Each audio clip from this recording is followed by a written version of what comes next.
Bienvenue dans cette nouvelle vidéo dans laquelle nous allons encore parler de patronage. Donc dans cette vidéo, je vais vous expliquer toutes les étapes pour créer un patron, mais là vraiment en vous montrant avec des patrons que j'ai réalisés à taille réelle. Avant de débuter cette vidéo, donc comme d'habitude, je vous invite à vous abonner à la chaîne, à liker la vidéo pour envoyer de la force et à activer la cloche des notifications pour être sûr de toujours recevoir une notification lorsque l'on poste nos vidéos. Alors, je me présente, je suis Kilia, la fondatrice de l'Institut Olarea. Donc, je suis créatrice de mode spécialisée dans la modeste fashion et je forme les femmes comme toi qui veulent apprendre le métier. Aujourd'hui, comme je le disais, on va parler de patronage. J'ai avec moi un patron de base que j'ai réalisé selon la méthode Olarea. On va un peu voir comment il se présente. Et ensuite, je vais te montrer comment, à partir de cette base, je réalise un modèle.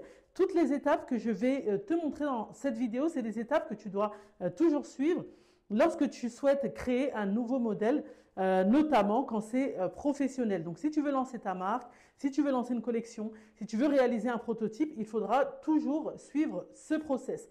Au sein de l'Institut, ce qu'on enseigne, c'est vraiment la méthodologie de travail professionnel qui va te permettre d'avoir un travail organisé, de réduire les erreurs, mais également de collaborer avec des intervenants donc, du domaine, des modélistes, des ateliers de confection, etc. Et là, on va vraiment décrypter toute l'étape du patronage. Donc là, j'ai mon patron de base. Alors, le patron de base, il se présente de cette manière-là. Donc là, c'est un patron de base pour femmes. Donc, on a le devant et on a le dos. Donc là, on a le dos. Ici, on a le devant. Alors, rapidement, le corsage de base Olarea. Donc, j'ai sorti également un extrait du fichier PDF donc, de la formation créateur de mode modeste fashion, donc de l'Institut de formation Olarea.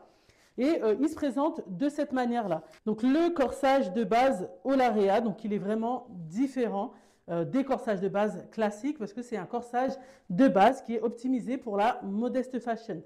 Donc on peut le voir, il n'y a pas de pince parce que la fonction des pinces, c'est que le vêtement il soit le plus ajusté possible et nous justement on ne veut pas ça. Également donc ce corsage il est très long donc comme on peut le constater. Là, le but, c'est de favoriser les vêtements de type abaya, caftan, mais également pouvoir faire des blazers, des manteaux, des vestes, etc., des chemises, mais qui vont être très longues. Après, bien sûr, on peut le raccourcir et donc effectuer un vêtement à la longueur de son choix. Sur mon patron de base, donc on retrouve certaines choses. Donc ici, on va retrouver les annotations. D'accord? Donc ces annotations, elles permettent d'identifier la pièce du patron. Là, je sais, donc on met toujours le nom du vêtement. Donc là, c'est le corsage de base femme. On indique le sens du droit fil. On met la taille, donc ici taille 36. On nomme la pièce, donc là, c'est la pièce du dos. Et on indique combien de fois elle sera coupée donc dans le tissu. On peut aussi indiquer, quand c'est une pièce où on a une doublure, donc combien de fois elle va être coupée dans la doublure, combien de fois dans le tissu, combien de fois dans le thermocollant, etc. Donc c'est vraiment pour ça qu'on précise. On va retrouver les mêmes informations sur la pièce du devant. La réalisation du corsage de base, c'est vraiment la première étape lorsque l'on souhaite créer un modèle. On prend, je le rappelle, les mesures soit de la personne, soit on prend des mesures d'un tableau de mesures et à partir de ces mesures, on crée son patron de base. Une fois qu'on a créé son patron de base, on va pouvoir réaliser le modèle de son choix en partant de son imagination. Alors là, actuellement, je travaille sur la réalisation d'un sweat. Alors, je t'annonce d'ailleurs en avant-première que je vais ouvrir très prochainement les inscriptions à un challenge gratuit, donc le Sewing Workshop Motivation, qui est un atelier 100% gratuit pour les femmes comme toi qui souhaitent se lancer dans les métiers de la mode, donc apprendre à créer un vêtement. Donc, tu apprendras à créer ton premier vêtement modeste fashion en partant de zéro, couture et patronage. Et également, donc, ils veulent commercialiser leur modèle. Alors, si tu veux être informé en avant-première de l'ouverture des inscriptions, je t'ai mis un lien en bas de cette vidéo. Il suffit de cliquer dessus, de t'inscrire et tu recevras toutes les informations une fois que l'ouverture des inscriptions sera faite. Alors, revenons à notre patron. Donc là, on a réalisé le corsage de base.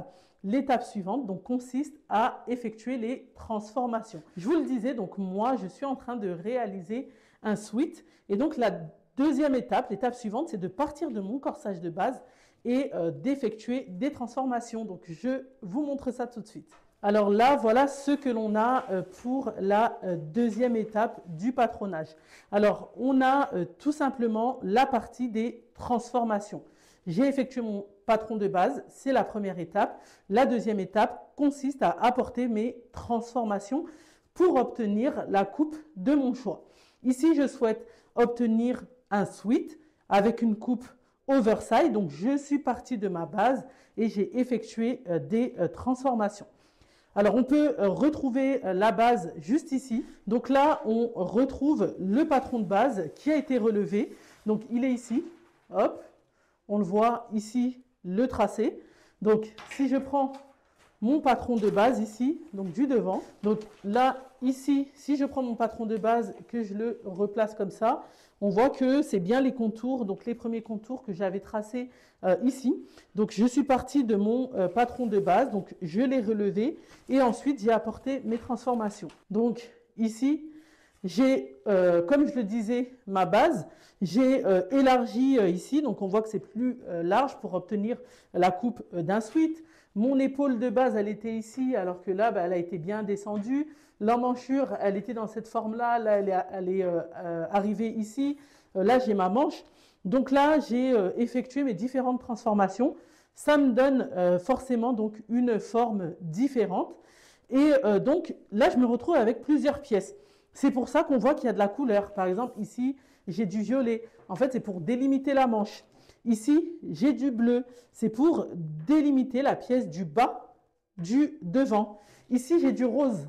C'est la pièce du haut du devant. Donc, on comprend qu'il y aura une découpe sur le devant. Ensuite, comme le dos et le devant, ils sont identiques, j'ai tracé directement la pièce du dos ici. Donc là, c'est le tracé qui est en vert. Ici, on voit qu'il passe en pointillé ici, ici. Et là, il redescend comme ça. Donc là, j'ai mes différentes pièces ici. J'ai mon dos, j'ai mon devant et on voit que tout est fait sur un même papier. Alors ça, on peut se dire, oui, mais c'est inutile, ça fait beaucoup d'étapes en papier, etc. En fait, c'est super important parce que cette transformation-là, le fait de l'avoir comme ça et de l'avoir gardé comme ça me permet en fait de comprendre ce que j'ai fait, ce que j'ai voulu faire, ce que j'ai ajouté, etc. Et quand je vais aller monter mon prototype, si j'ai des transformations à faire, je pourrais venir les faire ici en sachant ce que j'avais fait. Ça veut dire que si je me rends compte, une fois le modèle monté, que j'estime qu'au final, ça fait trop large, ben, à partir d'ici, je sais que je vais juste retirer 1 cm. Ici, si je trouve que c'est pas assez bas, mais je vais juste venir la descendre. Donc, je vais prendre par exemple une autre couleur qui n'a pas du rouge et je vais apporter mes transformations donc directement sur celui-ci. Mais en tout cas, là, je saurai toutes les transformations que j'ai voulu faire. Il ne faut pas oublier qu'un patron, on peut parfois le commencer, puis une semaine après se remettre dessus et on va oublier ce qu'on avait voulu faire. Et là, en fait, le fait d'avoir sa base en fait qui est tracée et de voir toutes les transformations qui ont été faites, donc là, on va comprendre son travail. Donc là, c'est l'étape de la transformation. Ensuite, on va passer à l'étape suivante. Il s'agit de l'étape du patron industriel. Donc, voici mon patronage, mon patron industriel. C'est le patronage donc avec les valeurs de couture ajoutées. Donc, ce que j'ai montré précédemment, c'était le patron avec les transformations. J'ai présenté les différentes pièces qu'on avait en disant ça c'est le bas du devant, ça c'est le haut du devant, ça c'est le dos, ça c'est la manche. Ici, en fait, j'ai isolé chacune des pièces. Donc là, par exemple, on retrouve le haut du devant, ici. Donc la pièce que je présentais tout à l'heure, donc on la retrouve ici. On retrouve également donc le bas du devant. Donc là, par exemple, voilà ce que ça me donne donc pour mon devant une fois que j'ai isolé mes pièces. Alors là, j'ai ajouté des choses sur mon patronage industriel. On va voir après, on va présenter les autres. D'abord, j'ai ensuite la pièce du dos, ici. Donc, ici, j'ai la manche. Et là, donc moi, j'ai ajouté des éléments supplémentaires. Donc, il y a la capuche et il y a les deux pièces du patron qui vont me permettre de découper mon cordon. Alors, on va un peu expliquer tout ça. Donc là, on va reprendre pour le devant et on va faire un peu une petite présentation Donc là, on retrouve les valeurs de couture. On a la valeur de couture en bas pour l'ourlet. Sur les côtés, donc pour piquer à 1 cm du bord, la latérale. Pareil sur l'emmanchure, sur la ligne de manche et sur l'encolure. Donc là, on retrouve les valeurs de couture. On retrouve toujours les annotations. Donc le nom de la pièce, le nom de la confection, la taille, l'indication du droit fil et le nombre de fois qu'on va couper la pièce dans le tissu. On a également l'indication du pli, donc la partie qui sera coupée au pli du tissu. On retrouve également beaucoup plus de crans, donc les crans de montage qui vont m'aider au moment du montage de la pièce. Là, ici, on a une valeur de couture. Donc, ces pièces-là, on va les mettre l'une contre l'autre, endroit contre endroit. En fait, on va piquer de cette manière-là. Ensuite, on va former son pli ici. Et voilà ce qu'on va obtenir. Donc, ça sera maintenu par le bas. Et ici, on aura un pli. Et le but, c'est quand je vais placer mes pièces, donc c'est de mettre ce cran-là contre ce cran-là, etc. Et donc, ma pièce, en fait, de mon devant, comme ça, elle sera reconstituée donc de cette manière-là. Donc la pièce de la manche, elle va être cousue ici. Et là, encore une fois, c'est pour ça qu'on retrouve le cran, parce que ça va bien être placé comme ça, cran contre cran. Donc le patronage industriel, dessus on retrouve les valeurs de couture. On retrouve les éléments en plus qu'on a ajoutés, comme les plis, etc. Puisqu'on ne peut pas le faire en fait sur la partie transformation. Donc on le fait ici, les valeurs de couture, les fantaisies qu'on met, les plis, les fronces, etc. Donc là, on ajoute tout ça, on met ces crans, toutes ces annotations. Et là, ça nous donne donc le patronage industriel. Là, ce patronage-là, par exemple, il a été fait par moi directement à la main. Il faut savoir qu'à partir de ce patron, donc je peux aller le digitaliser. Donc j'ai deux choix. Il y a des machines spéciales qui existent, donc qui permettent de digitaliser un patron. Sinon, on peut le refaire donc sur un logiciel.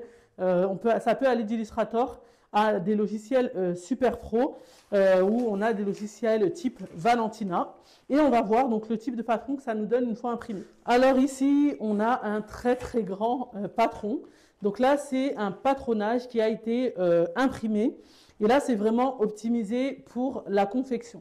Alors, il faut savoir que dessus, on a ce qu'on appelle un placement. Donc, un placement, en fait, c'est que la manière de placer les pièces, elle a vraiment été optimisée le plus possible pour la confection en série. Donc là, le placement qu'on a ici, il permet vraiment de perdre en fait le moins de tissu possible. Donc, pourquoi on va faire la confection en série. Donc là, il s'agit du patron d'un pantalon. Donc, on retrouve la forme du pantalon ici. Hop. Donc là, on a une des pièces du pantalon. On a une autre des pièces ici.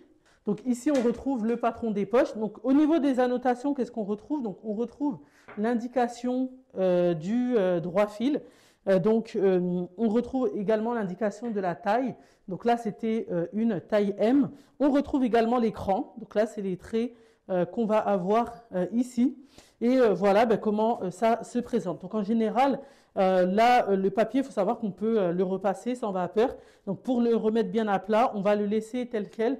On va mettre ces épaisseurs de tissu à plat. On va poser le patron tel quel comme ça. Donc on ne va pas isoler les pièces.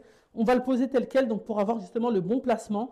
Et on va couper comme ça en fait avec la feuille de papier dessus. Donc voilà pour cette démonstration donc, du patron qui a été digitalisé. Donc voilà pour cette petite démonstration de ces étapes. Donc la première étape, la création du corsage de base, donc du patron de base. La deuxième étape qui est l'étape des transformations. Et la troisième étape, donc le patronage industriel. Donc si tu souhaites te former, donc en partant de zéro ou pas, tu souhaites développer tes compétences et surtout te spécialiser dans la Modest Fashion, comme je te l'ai dit, très prochainement vont ouvrir les inscriptions pour l'atelier gratuit Sewing Workshop Motivation. Bien sûr, ça dépend du moment auquel tu visionnes cette vidéo. Quoi qu'il arrive, en dessous, tu vas trouver un lien qui va te permettre de t'inscrire à cet atelier gratuit ou bien à un autre de nos contenus gratuits pour te permettre de t'initier dès maintenant. Alors, je te rappelle de liker la vidéo, de t'abonner à la chaîne et d'activer la cloche des notifications. Et je te dis bye bye et à la prochaine vidéo.